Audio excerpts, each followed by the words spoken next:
дар мулоқот роҳбарони гурӯҳҳои кории ҳукумати ҷумҳурии тоҷикистон дар шаҳру ноҳияҳо, раисони вилоятҳо, шаҳру ноҳияҳо, роҳбарони федератсияи футбол дар минтақаҳои кишвар, роҳбарони бонкҳои давлатию тиҷоратӣ, инчунин намояндагони бахши хусусӣ иштирок намуданд. дар оғози мулоқот раиси маҷлиси миллии маҷлиси олии ҷумҳурии тоҷикистон, раиси шаҳри душанбе, президенти федератсияи футболи тоҷикистон муҳтарам Рустами Эмомалӣ зикр намуданд, ки дар доираи нақшачорабиниҳо аз 3 ноябри соли 2023 вазорату идораҳо, мақомоти иҷроияи маҳаллии ҳокимияти давлатӣ, ташкилоту идораҳо дар ҳамкорӣ бо федератсияи футболи тоҷикистон корҳои муайянро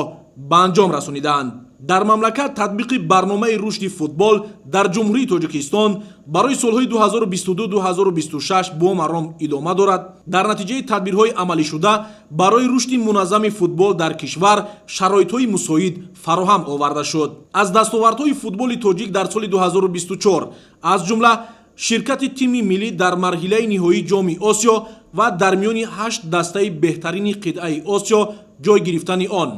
дар мусобиқаи қаҳрамонии ҷаҳон ба таври арзанда ҳунарнамоӣ кардани дастаи мунтахаби футзали кишвар изҳори қаноатмандӣ карда шуд. бо пешниҳоди Ассотсиатсияи футболи Осиёи марказӣ аз ҷониби Ассамблеяи генералии Созмони Милали Муттаҳид эълон гардидани 25 май ҳамчун рӯзи ҷаҳонии футбол ҳамчун рӯйдоди таърихӣ барои миллати тоҷик ва кулли ҳаводорони футбол маънидод гардид. дар ҷараёни мулоқот гузоришҳои раисони вилояти мухтори Кӯҳистони Бадахшон,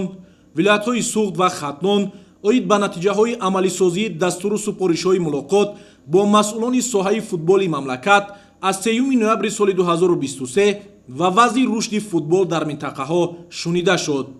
дар фарҷоми мулоқот раиси маҷлиси миллии маҷлиси олии ҷумҳурии тоҷикистон, раиси шаҳри Душанбе, президенти федератсияи футболи тоҷикистон муҳтарам Рустами Эмомалӣ доир ба нақшаҳои минбаъда ҷиҳати фароҳам овардани шароити созгор барои рушди футбол аз ҷумла рушди инфрасохтори соҳа ба масъулон дастуру супоришҳо доданд. аз ҷумла мақомоти иҷроияи маҳаллии ҳокимияти давлатии вилоятҳои Суғду Хатнон ва шаҳру ноҳияҳои тобеи ҷумҳурӣ уҳдадор гардиданд, ки ҷиҳати мутобиқ ба талаботи байналмилалӣ ба роҳ мондани фаъолияти варзишгоҳҳое ки дар онҳо дастаҳои лигаҳои касбӣ бозиҳои худро мегузаронанд чораҳои мушаххас амалӣ намоянд. мақомоти иҷроияи маҳаллии ҳокимияти давлатии вилояти мухтори Кӯҳистони Бадахшон вазифадор гардид, ки толорҳои варзишии ҳудуди вилоятро барои гузаронидани мусобиқаҳои дохилӣ омода карда ҷиҳати таъсиси мактаби варзишӣ оид ба футзал тадбирҳои дахлдор андешанд.